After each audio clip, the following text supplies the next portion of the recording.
Jane Goodall graduated to the spirit plane on October 1st, 2025. Animals as mirrors of divine, like this little one here, my little bird. Telepathy, the sentience of animals and the wisdom of all beings.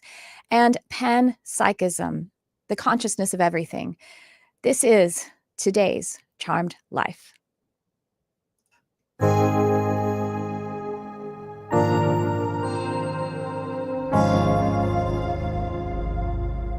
Hello and welcome to the Charmed Life podcast.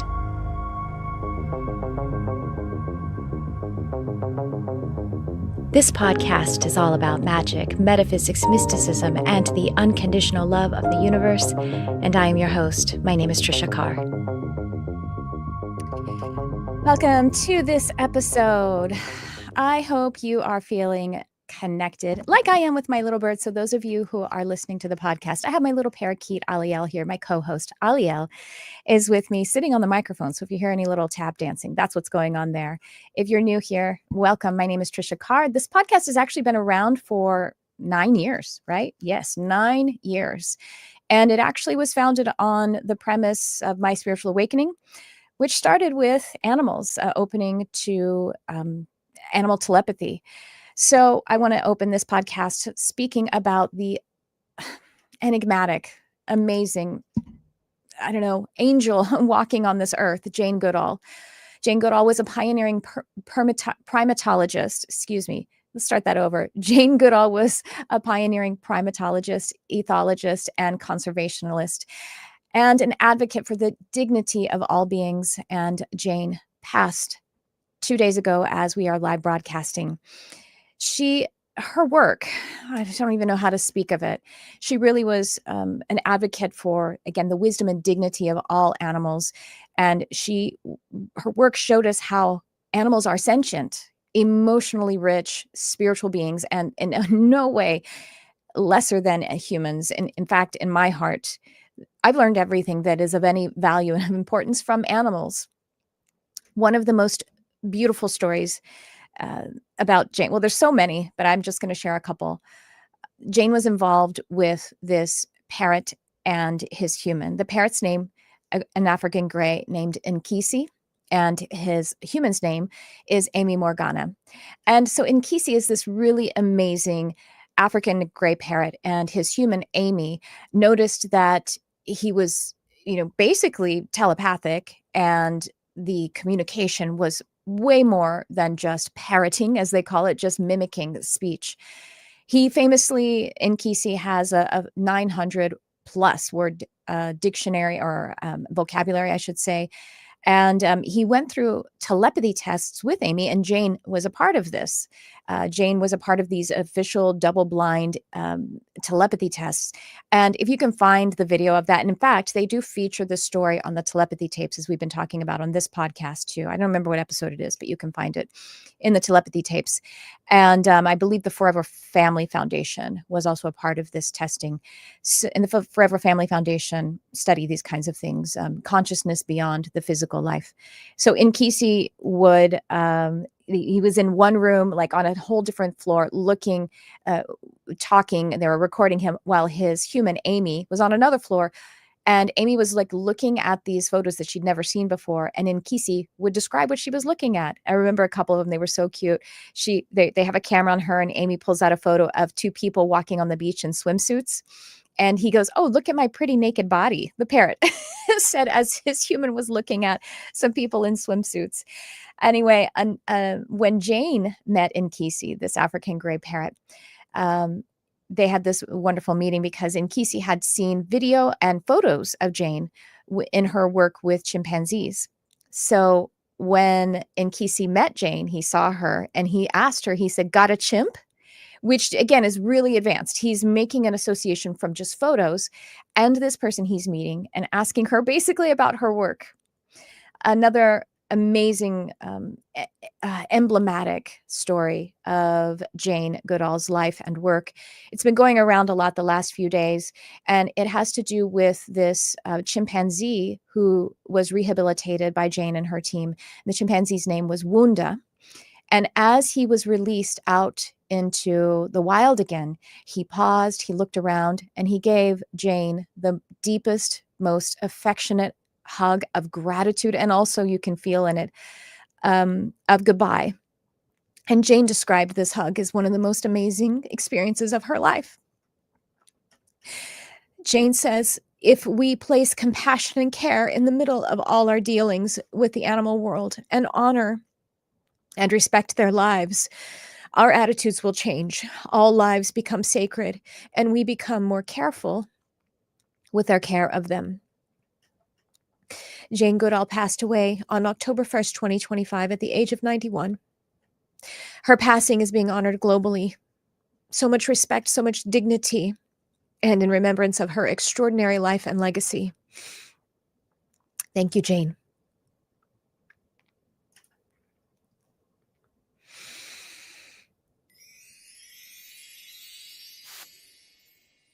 And on to our next segment. We're going to keep talking about animals. And so if we've never met before, I am an animal telepath. I teach animal telepathy and healing, as well as I'm a medium. So basically, telepathy is communicating beyond the physical. And the way I've always seen it, the very first course that I ever taught was on telepathy, and in not just limited to communicating telepathically with animals, although that is a great way to start with telepathy, because since telepathy is natural to all of us, and animals are more naturally aligned. And when we say naturally aligned, we also mean divinely aligned. They are more they're in the in grasp and the utility of telepathy. I'm very emotional today. This Jane portal, this beautiful interdimensional portal of Jane Goodall, has me really feeling this the strength of the love of animals and nature, and it's essential to my mission. So I'm just mentioning that because I guess this is going to be an emotional one, no matter what I do. And my aim is to be authentic with you as I come to speak with you. So I have been thinking a lot about many of my animals. My little bird Aliel is here with me today, wanting to be a part of all of it. My sweet girl. So telepathy is our universal language. It's our primary, it's our foundational language. And as humans, we prioritize what I would say is physicalized language, speaking, as well as physical language is also our sensory acuity, our physical senses. Now animals, of course, use this kind of language as well. We know that if we have animals in our lives, they learn their names, they learn certain words like walk, beach, treats, and but they still retain telepathy as their first and primary language. So it is natural to us. If you wanted to open up telepathy, I do recommend practicing animal communication, learning how to practice animal communication.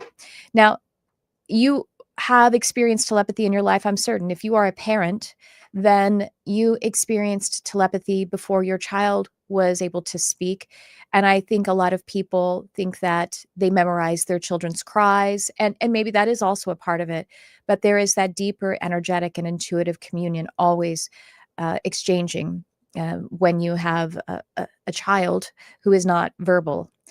Also, when we're in the process of something as intense as bonding and mating, that intensity in the process of coming together in maybe a romantic or intimate relationship, there is heightened telepathy happening then too. Animals are always available in their presence to us. Now, the distinction between animals and how they communicate and how humans communicate is we actually are running a lot of thoughts and a lot of scripts all the time, and animals aren't doing that. They are very present. They do have thoughts, but they aren't running all kinds of non-present thoughts. We are said to have 60,000 to 80,000 thoughts a day, and animals have way fewer. Now, I keep saying animals, and of course I mean non-human animals, and that's how I usually refer to non-human animals. But it's because we are animals, but that can be a little of a mouthful when I'm trying to say a lot of things. So the key here is that everyone and anyone can engage in telepathy, it really is a sense of allowing yourself to remember it and to tap into the presence of it. And so, yes, this is how meditation comes in as a way to help you to have that clarity of state and intention of having thoughts slow down so that there aren't, we want to even say intrusive thoughts, which we all have. I mean, the thoughts that we're not trying to have are intrusive, right? In a way, or automated thoughts that we're unconscious of. And everyone and anyone can work that muscle. Now, I work with a lot of people, helping them to open their spiritual abilities, their telepathic abilities, and also guiding people in hypnosis and meditation. And I just want to let you know, if you've ever worked with meditation and you think, well, I can't meditate, my mind is racing too much. I want to share this with you with the intention of comforting you, is that that's actually typical. That's actually normal. Everyone has that experience. Do some people find a way to move through it faster to get to the space of presence and clarity than others? Probably. However, it isn't that's how you are made. You can't slow your thoughts, and you can't meditate or move into a trance-like or hypnotic state of any, depth. It is actually something that you can cultivate, and it is natural to all of us. So I'll just leave that there. I have a lot of teaching on that, because I want to move on to a deeper part of this podcast. And so let's talk a little bit more about animals and their capacity and their sentience.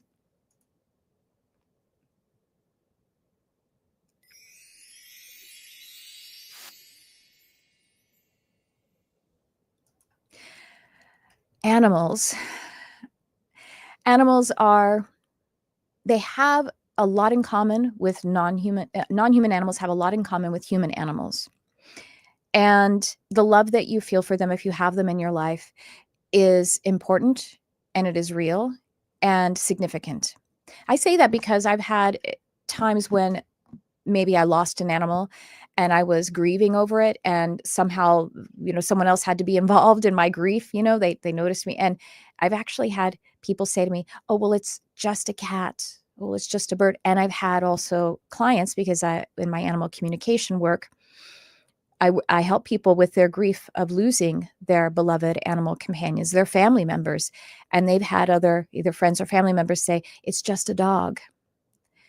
And it is a rich and full relationship, because non-human animals are complete, rich, and full beings. They they are more natural than we are. And when someone is more natural, then you are more divine. You are closer to the divine signature, because the natural signature and the divine signature are one and the same.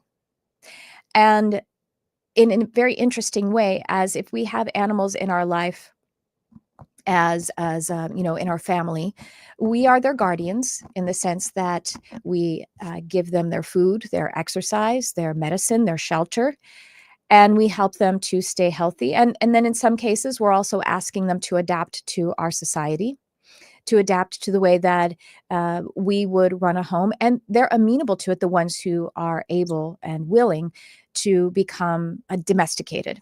And it's healthy for them to live in a domestic situation. They are actually amenable to it.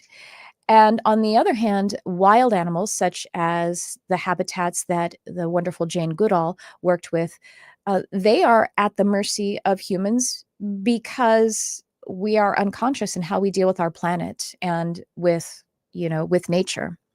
And so they do fall victim to the way that we treat this planet, the way we treat, the way we move into areas that would infringe upon their livelihood.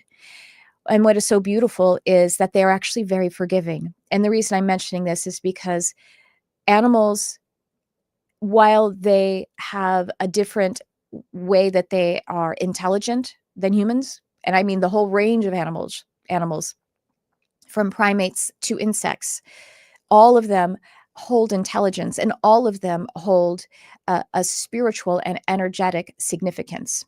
All of them are conscious and sentient.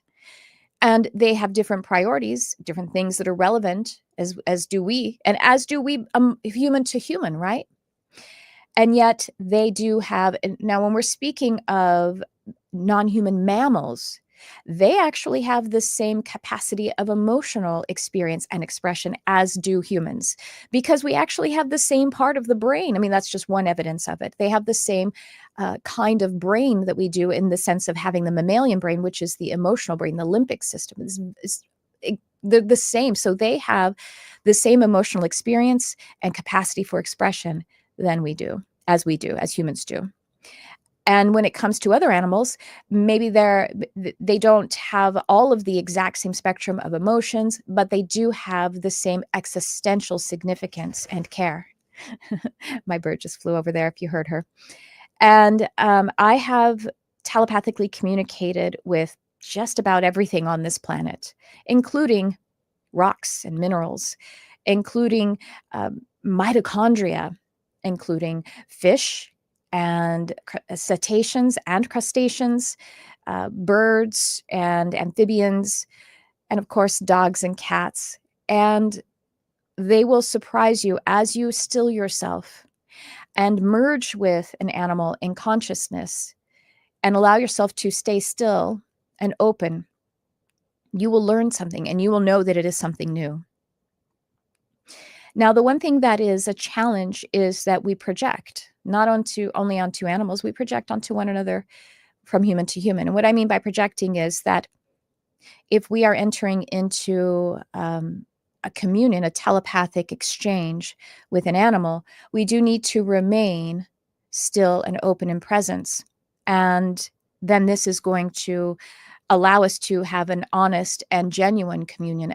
If we don't still ourselves, then we might be going in with bias or projections, expectations of what could or should be communicated or the experience of the other. So sometimes in my work, people will say, just as an example, my cat is mad at me, and I know this because they're using the bathroom outside of the box. And so what are they trying to tell me? What are they angry at me about? Well, the first thing I tell a person who's having this experience is, please take your cat to the vet, because that's one of the primary things. If a cat were actually going outside of the box, something has shifted, and it might be physiological. It could be an illness. Second of all, if it is something that is emotional, and the reason it would be emotional is because they're feeling threatened or stressed out, it's still not like they're angry at you. It's that they are worried or concerned, and maybe they need to mark so that they can create more safety. In fact, they're trying to be closer to the human because they feel like there's some kind of lack of safety here. So let me put some markings out to keep away, because we're vulnerable. And they're actually trying to be closer to the human. So you see how projecting, oh, my cat is angry at me because they've done a behavior, as if they're trying to get revenge. That is just one small example of projecting what a human would do as a way to get a message across, or to get revenge, or to show I'm angry at you, when it's actually something that is more fundamental to the needs of either the animal or the relationship. So that is important. So while we're actually in the telepathic communion, we want to stay clear and open and present. And then also outside of it, when we're in our own consciousness, we need to refrain from projecting our thoughts and expectations and our way of being at an animal. These things are really important, and they actually, as we allow animals to teach us this actually helps us to have better relationships with humans. Because I was actually just talking to my husband this morning, how if we aren't really holding a clear, compassionate, and a clear presence with another human, this is how we can get into a space of labeling and othering people. For example, someone who, let's say, has a bias or a prejudice against a person who's gay. They would think, well, they just are, they're just like, I'm sorry to say it, but some people are like, they're just perverted. And it's like, really, this person living with the love of their life, raising a family together, you think that's all about like some kind of sexual deviance? Obviously, it's something much more significant. It's this person's truth. And so holding that kind of a bias without recognizing clearly that this is a person having a true and genuine experience. Animals are teaching us this. This moves to, again, the work of Jane Goodall, displacing animals from their habitat, thinking that we have the right to do that, or that they aren't as harmed by it. In fact, they are. Animals teach us how to be better beings, human beings, better beings. And I want to invite you to consider this more, the opportunity that is available with animals and all of nature. And I'm going to talk about something called panpsychism here. And that is that in any moment, you are ready to receive divine communication with animals in nature. Sitting and clearing your mind and opening your heart, and allowing yourself to feel the love and presence, you'll find something amazing. In addition to that, if you ever wanted to experience animal communication or animal telepathy, I have both one-on-one services to work with you and your animal companion, or to work with the wildlife and the ecosystem about your property. And also, I have an animal telepathy course, interspecies telepathy, and it's on demand and it's available right now. So if you're deeply interested in this, I want to invite you to check those out. The links are in the description. And now let's talk about panpsychism.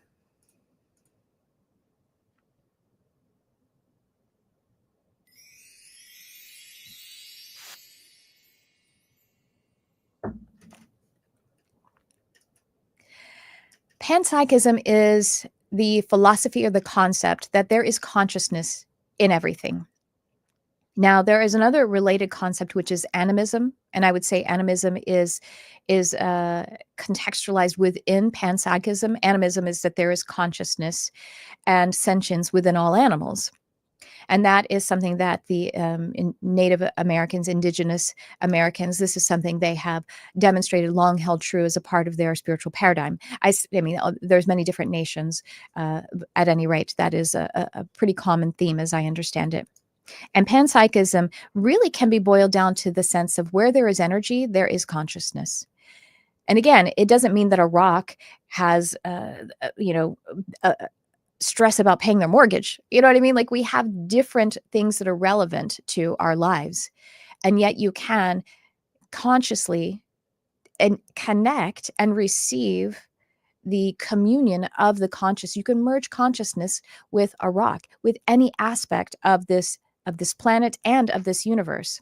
And this is the foundation of telepathy, whether it's interspecies telepathy or interdimensional telepathy, which is what it would be to communicate with past loved ones. It's what we call mediumship, or to communicate with other kinds of entities, which we might identify as angels, or certain pantheons of masters or deities. All of this is available to us if we hold still our state, our presence, and open ourselves up to the curiosity of it.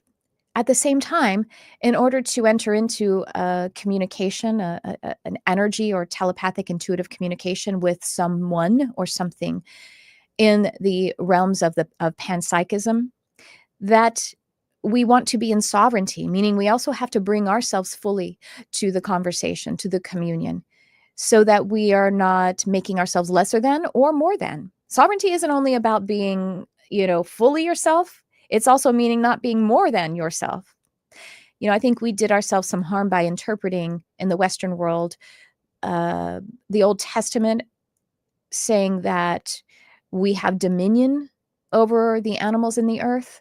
If you actually look at the original language, that actually is more of a word that is like stewardship, meaning like guardianship, and not meaning that we have dominion as in dominance. That's what is implied, also what has been inferred by using the word dominion. And in fact, we are all here equally. And so entering into interdimensional or interspecies telepathy requires us to trust ourselves, trust our hearts, and trust our minds. I am a hypnotherapist, and I also teach hypnotherapy. And a common in addition to how people will say, I can't meditate because my mind, I can't slow it down. That's actually, that is a lack of sovereignty, because you aren't trusting that there is a sense of being that can allow your mind to come into abeyance or to stand down at your preference, at your will. Now, it is a true experience, and we all experience it. I experience it even still, though, even though I am, let's say, an expert. I am an expert in consciousness and altering states of consciousness. But I still walk about the day, and I start to get worried or stressed. This is a part of being a human, and having full sovereignty of your state.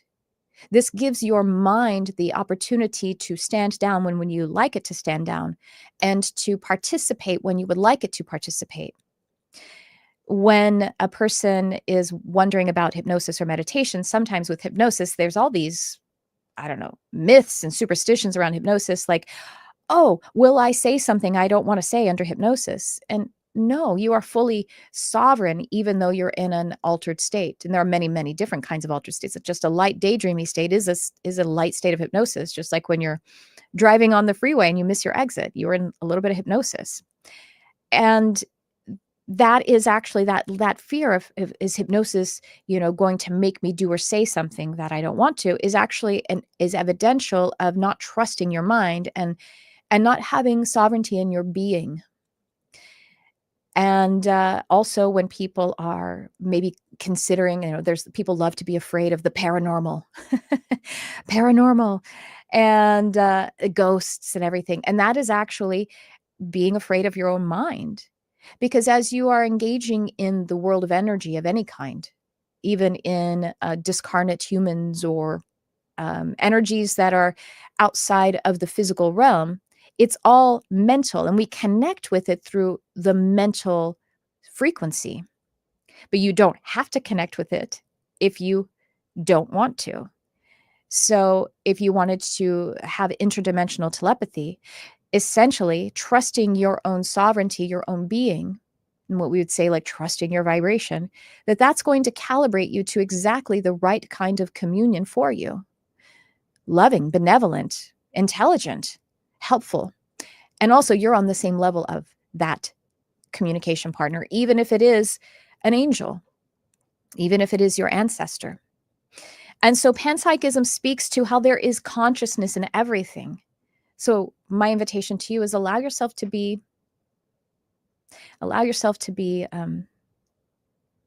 loved, maybe, by a leaf. Allow yourself to be taken in by the beauty of something. And that is a great way to enter into this state, to have telepathic communion with anyone or anything. So having said that, I have my little bird here, Aliel, and I'll tell you a little story about Aliel that, gosh, she has brought so much amazing, fantastic stuff into my life already. There's so much around her, the time that she came into my life. Her coming into my life helped me to move through some grief of another bird, of my bird companion, a family member of mine who passed away 16 years prior. And she actually was hatched on my husband's birthday. And another amazing thing happened on that day when I didn't know her yet, and I didn't know she was being hatched. I didn't know we were going to come together on that day, my husband's birthday of this year, 2025. I also buried my business. I buried it, like, spiritually. I dug a grave spiritually, like in the morphogenetic fields, and I put my business in there because I needed to grow something different. And that was the same day that this little birdie was being hatched. A little over a month later, that was February 15th. A little over a month later, March 23rd, we came together. Now, the morning that she was to come into my life, I was sitting with my other bird. His name is Anu. And his partner had passed a few months earlier, but he told me, let's just give it some space. Let's just work on our relationship, and maybe we'll get another bird. But also, he was fine, at least as far as we could see, on his own. Well, this morning on March 23rd, I was communing with Anu, and I just felt this I just felt him saying, yes, it's time. And I was inspired to look on Craigslist for a bird. And I wanted to get a bird that was the right temperament for Anu. And she's the same kind of parakeet as he is. So I just got this inspiration to look on Craigslist, which I hadn't thought of doing at all for finding a bird.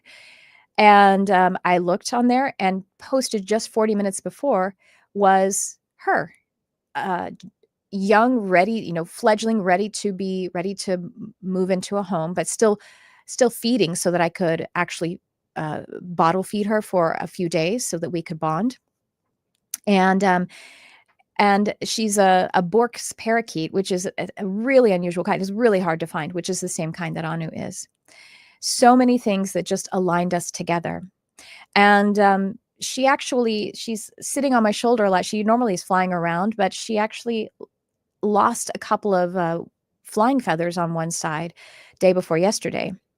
And I found out that I was like, how did that happen? Because it wasn't a natural molting. So I went into state and communicated with her, and she's like, yeah, I was kind of getting a little too excited with my brother Anu, because she's much younger than him. And I kind of fell against this area, and I pulled out those feathers.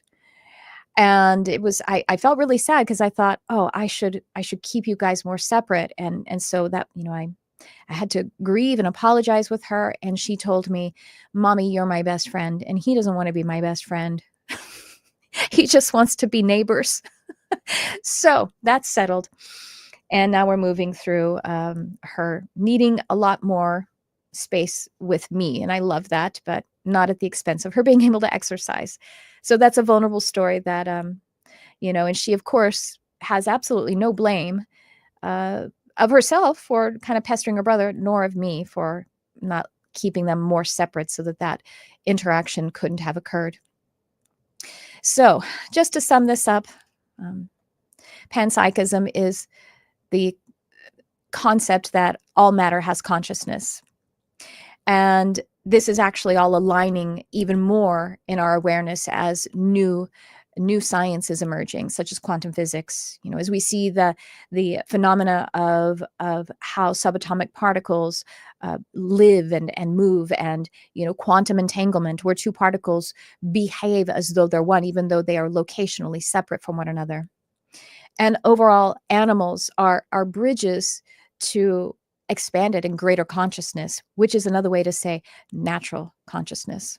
So I would love to invite you to just sometime sit quietly, open your heart with an animal, or, with some other element of nature, and just allow yourself to feel that love and that communion. You can be surprised by what there is for you to experience. And if you already have that kind of a practice, then maybe I'm just inviting you to do that today. So, I think that's going to do it for this episode. Once again, I want to invite you to check the show notes, because there are my invitations for many different courses. There's also a free course in there that is Animal and Nature Intuitive Connection. It's a free little mini course. It's really great. It's got a meditation. It's got some lessons. And I'm also about to announce in the next little while, I don't have a date for it yet, but a preview of a telepathy course that is actually not only about animals, but it does include animals as well. But there is my animal telepathy course on demand right now, and you can join the practice community as a companion to that. And there's actually at least a month free coupon to join the Sacred Sphere, which is the development community, if you sign up for that course, Animal Communication. Many other things too. Now I'm going to see who's here before I sign off. Tracy's here. Hi, Tracy. Tracy's an animal communicator. Yes.